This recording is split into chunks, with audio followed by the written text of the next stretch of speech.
So part of the issue that we touched on briefly is, what does a deficit in social perception look like? Part of the issue, and I think this goes to your question earlier about what do you do when you see a 21, 22-year-old who comes in who has social deficits. You know, our ability to tolerate oddness among people, I think, has decreased. People who are eccentric or odd before, a lot of times now, are not welcome in the system as much as they were. Not that they were ever fully welcomed, but I think some of that oddness is now being quote unquote diagnosed a lot of times. And some of it should be. I don't want to imply that that's not accurate. But I think it's really hard.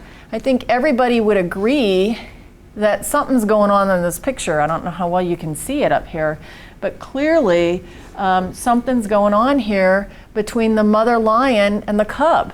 There's no language involved, right? Nobody's talking or saying I love you or whatever they do, but what are the things that make up this interaction? And that's why it gets so hard to define, and at what level is it odd and at what level is it clinically significant?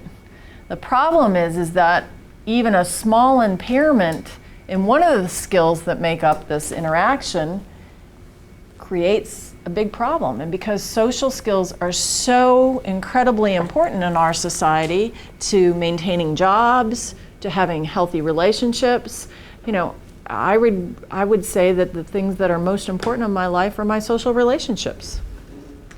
So the stakes are high, but we still don't have good tools to measure them. So we're going to start talking this morning a little bit about assessment. Okay.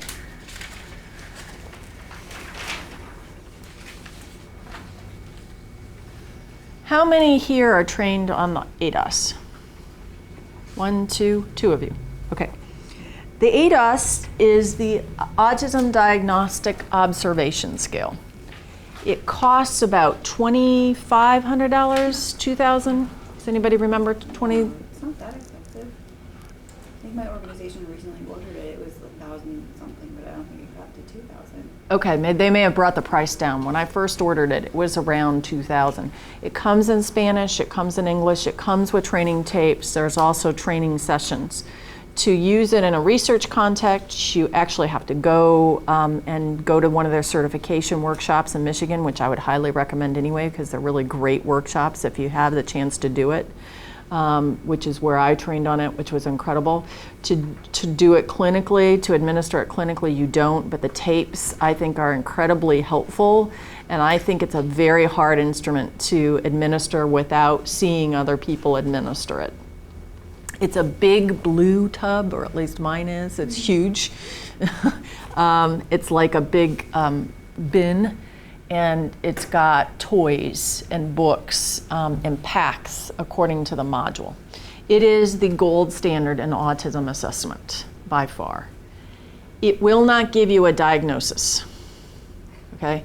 I think that is the misnomer, is that it will tell you what a child has, and it absolutely won't. And it will pick up, for example, if you see a child with Tourette syndrome and you give them this, they may not do well on this, but it won't tell you the difference between autism and Tourette syndrome. Okay? We're going to go through, I brought 2 of the modules with me. I didn't bring the toys with me, but I brought 2 of the modules with me, so we're going to talk about some of the activities. Where I think it's a tool I didn't have before. Right. Is that exactly what you said, is it helps me quantify for parents where the deficit is. So when I talk about social reciprocity and I go through this instrument with them, and we're going to go through some of the items, one of them is a bubble gun, and you know, does the child react to the bubbles? Does the child want me to do the bubbles again because they want to share the enjoyment, versus do they just want me to be the technical, you know, make the bubbles again and not share enjoyment? That's a hard concept to describe to parents. And it's a hard deficit to quantify. And for the first time, I think they did a fabulous job of quantifying that for me. And for the higher functioning kids, that's a huge hallmark, and it's something that directly relates to how social interactions develop with kids in the classroom. And so I find it's really relevant in that way, and I can list the deficits that I find on here and then talk specifically in my report about the types of interventions for that specific deficit, even less than the score. The restricted and repetitive interests, let me first say there's a PlayDOS, which is for a lower version now for younger kids. And I haven't seen it in a long time. Is it out yet? Has anybody used it yet? I don't think it's out yet. Kathy Lord came to my office when I was at NIH and we were working on it. It's a really cool instrument for little kids. This, you have to have a certain amount of language, and you do a language check at the beginning. Module 1 is, first of all, you do free play. So you'll have the child come in, there are a bunch of toys around the floor, and you'll see if they explore those toys, for example, on the truck. Are they spinning the wheels on the truck, or are they using the truck for creative play? Response to name. That's been found to be one of the hallmarks, especially for littler kids. So if I call their name or mom and dad calls their name, do they respond and turn around and look at me? That is one of the things in the research that is turning out, and you're going to see that. We're going to go over the social communication questionnaire in a bit, which is my favorite screening instrument, and that has some of the same questions. Response to joint attention. So when I look over at the truck, or if I look over at the bunny, do they follow my gaze? Do they watch what I watch? All those subtle things that happen in social communications. Bubble play, like we talked about, I have a bubble gum.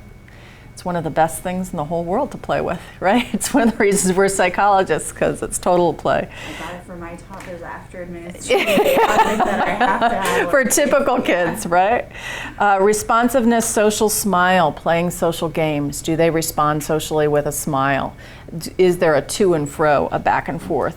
Anticipation of social routines, so you get to do a birthday party, so will they start to sing happy birthday on their own? Do they know about blowing the candles out?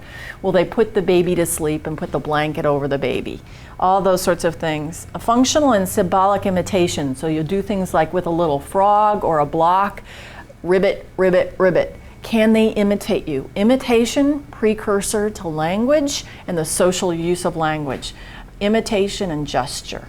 Okay, if you go to the literature with respect to monkeys and some of the work by Mark Hauser out of Harvard, one of the things you'll see is that this whole notion of following gesture and symbolic play, how that goes into language, they're just starting to make those connections. The other thing is for language, motor development, really key. And watching motor developments and signs, there's some really elegant work out of Johns Hopkins University in the last couple of years on the relationship between motor development and speech development. Okay. Snack, they do a preference, they do a choice between two, and then you see if they request it again.